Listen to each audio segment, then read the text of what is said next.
এবং স্কুলের ছেলে এবং মেয়েরা এবং উপস্থিত সবাইকে সালাম জানাচ্ছি। আসসালামু আলাইকুম। এটা আমার মস্ত বড় সৌভাগ্য আজকে এখানে উপস্থিত থাকা।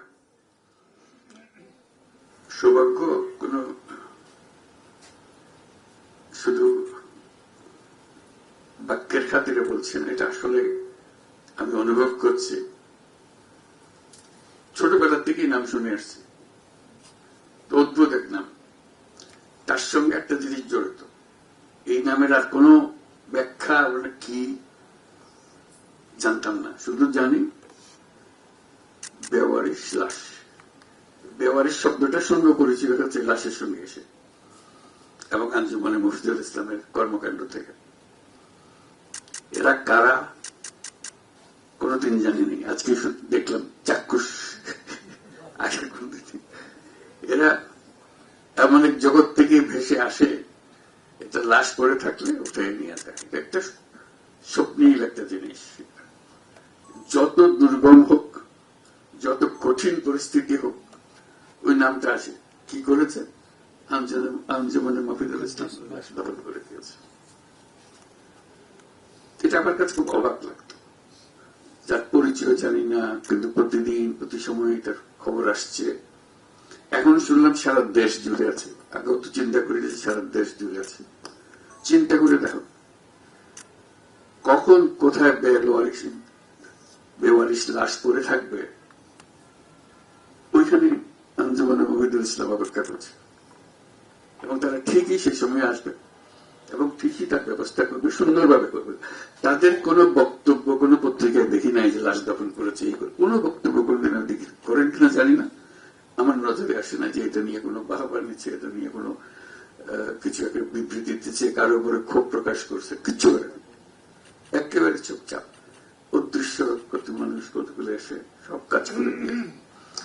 এটি ছিল আজকে আমার জন্য সৌভাগ্য যে আজকে চাক্ষুষ দেখলাম, এবং তার সঙ্গে একটা বড় কাজ যে আজকে ভবনের উদ্বোধন ছিল। আমার কাছে অবাক লাগলো, ওটার সঙ্গে এটা মিল ছিল না।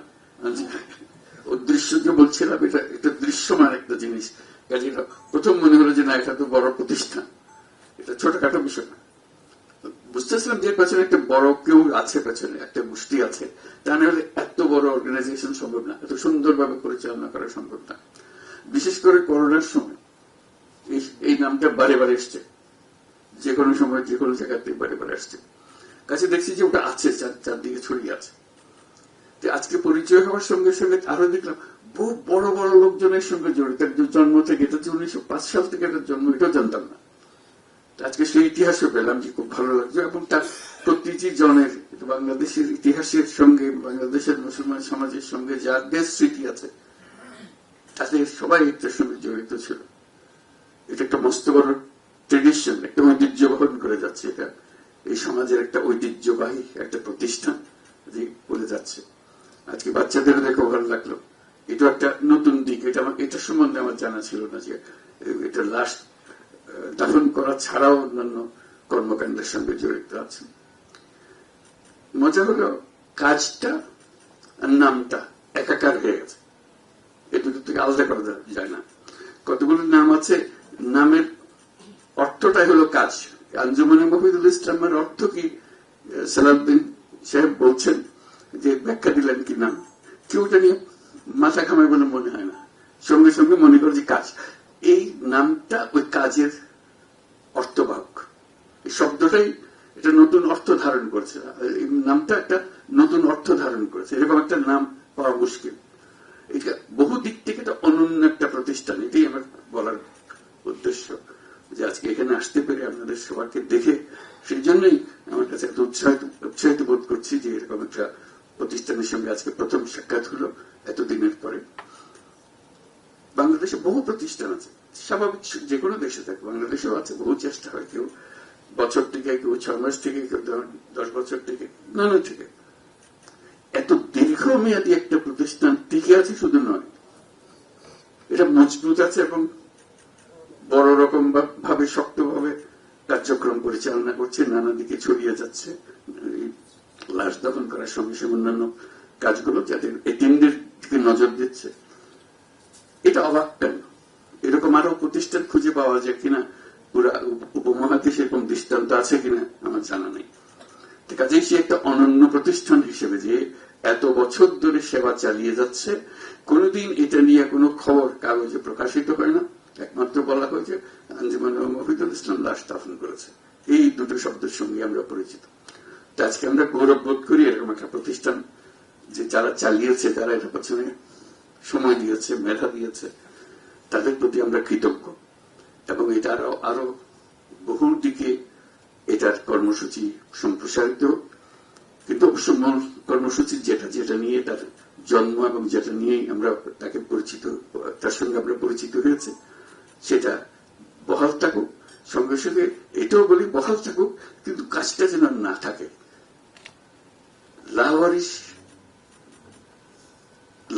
বেওয়ারিশ লাশ যেন আমাদের কারণ না থাকে, এটা আমরা কামনা করি। আমরা এমন একটা সমাজ বানাই যে আঞ্জুমানে মফিদুল ইসলামের কাজ আর নাই, এটি আমাদের লক্ষ্য।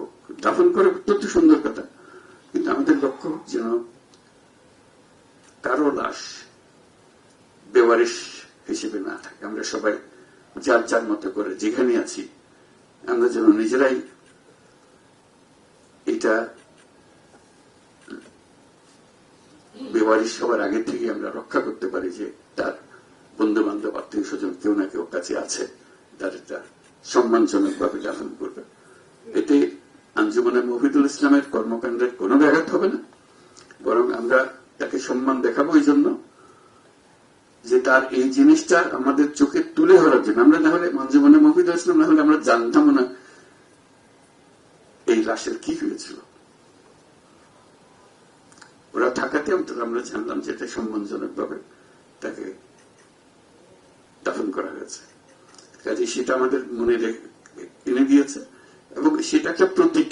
আমরা মনে করি এটা একটা প্রতীক হোক, আমাদের মনে উৎসাহ জাগাক, যে সমস্ত দুর্বলতা সমাজের মধ্যে আছে সেগুলো যেন আমরা ওভারকাম করতে পারি, আমরা এটা প্রতিকার করতে পারি, যাতে আমাদের এই সমস্ত দুর্বলতা থেকে আমরা মুক্ত হতে পারি।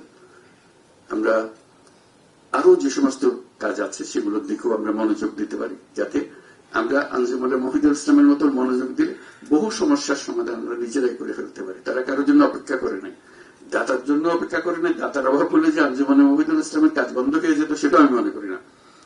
তারা যে উদ্দেশ্যে এসছে, তারা কোনো দাতার জন্য অপেক্ষা করে নাই। দাতা হলে বেশি লাশ করবো, দাদা কম হলে আমরা কম লাশ করবো, আমার মনে হয় না আঞ্জুমানে মফিদুল ইসলাম সেইভাবে কাজ করে হিসাব করে যে আমাদের টাকা অনুসারে লাশ হবে, এরকম না।